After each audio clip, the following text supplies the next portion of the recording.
Hey everyone, welcome to Tamil Views.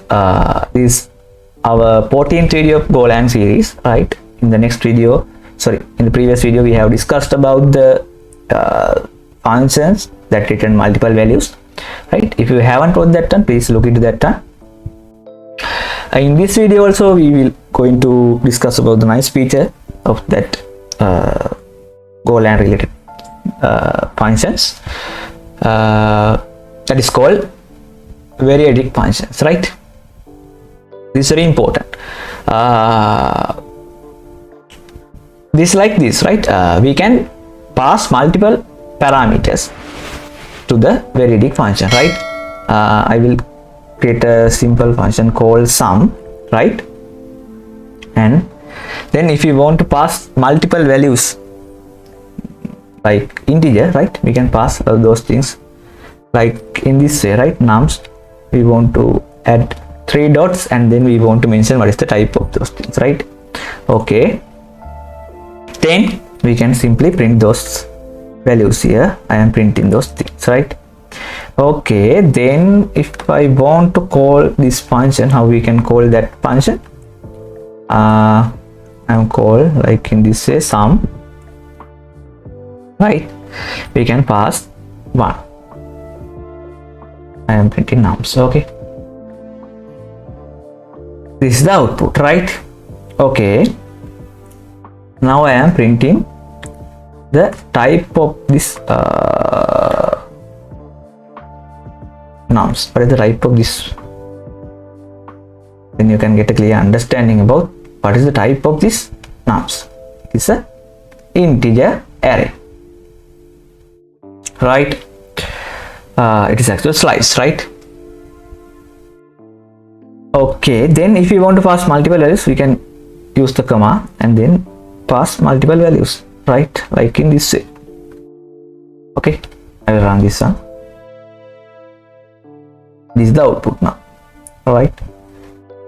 Hope you got that, right? Then if you want to get the summation of this all the elements, how we can do that one? Using the for loop we can do that one, right? Those things we have discussed when we are discussing about the slices, right? If you haven't watched those things, please look into that one. Then you can get a clear understanding of those things, right? I am not going to repeat in the same thing again.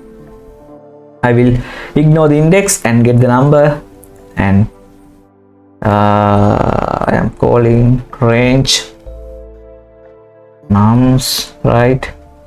And I am get the summation, no? Right. I'm creating the variable as total. And then if I want to print this in, how we can do that? Println total. Right? These are very simple, right? We can pass multiple values and then can get the summation, right? This is actually a slice now, right? Then we can create a slice here, right? How we can create a slice? Like in this way we can create a slice. 1, 2, 3, 4, right? Okay, then I am calling some passing nums, right? Okay, can we call like in this way? We can't, because we want to put 3 dots here. Now it's fine, right? This is the way how we can create a slice and how we can pass those values to the as a parameter, right? Hope you understand those things, right? If you want to return the summation from here, how we can do that? Then we want to return summation here, return total, and then we can access that value here, right? These are very important, right? We can pass any type of parameter here. You can try with a string, right? Float, boolean, etc., right? And continue your practice in changing those things, right? Then you can get a clear understanding of those things, right? Okay,